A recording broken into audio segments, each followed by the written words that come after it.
អ្នកគ្រូចង់បង្ហាញពីតិចនិចដេកន្លែងកាយឲ្យបានស្រួចថាតើមានបងប្អូនណាខ្លះដែលមិនទាន់ដឹងពីរបៀបដេកន្លែងហ្នឹងឬអត់បើបងប្អូនដឹងពីក្បួននេះហើយគឺធ្វើឲ្យបងប្អូនដេកន្លែងកាយឬក៏កាយកអាវអីគឺបានស្អាតល្អបងប្អូនទាំងអស់គ្នាចង់ដឹងពីមូលដ្ឋានក្បួនអីទៀតអាច comment នៅខាងក្រោមបាននេះសួយស្អាតហ្មងធ្វើយ៉ាងម៉េចឲ្យវាចេញស្រួចចឹងសិនឥឡូវគឺយើងចាប់ដើមមកដេ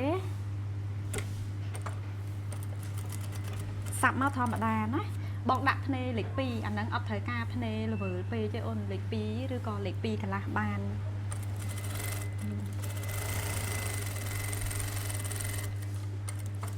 ឥឡូវបងបង្ហាញកន្លែងនេះបន្តិចសិននៅពេលដែលអូនឯងដេចោះមកគឺកុំតាន់អាចចំមកកន្លែងស្រួចនេះ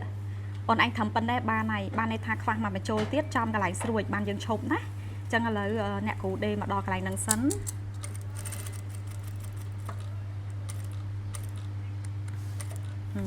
អញ្ចឹងហើយយើងត្រូវទាញខ្សែអំបោះមកពីតសៃអញ្ចឹងមក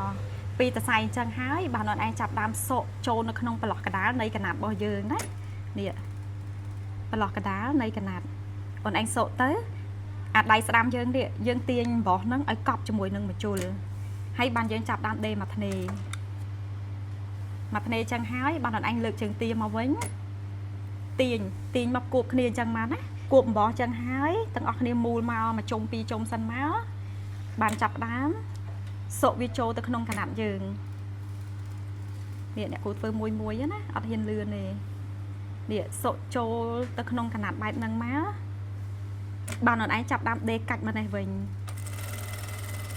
បន្តមកទៀតគឺទាំងអស់គ្នាចាប់ដើមទំហំបានហើយគឺមិញអ្នកគ្រូទំហំកាយឲ្យបានស្អាតល្អណាហើយអាកន្លែងកាយនេះគឺយើងឆាប់ចឹងណាឥឡូវអ្នកគ្រូប្រឡត់អីមើលរបៀបប្រឡត់ណានេះទាំងអស់គ្នាបត់មកចេះណាហើយបានយើងទាញវានេះឃើញសួយទេនេះសួយស្អាតហ្មង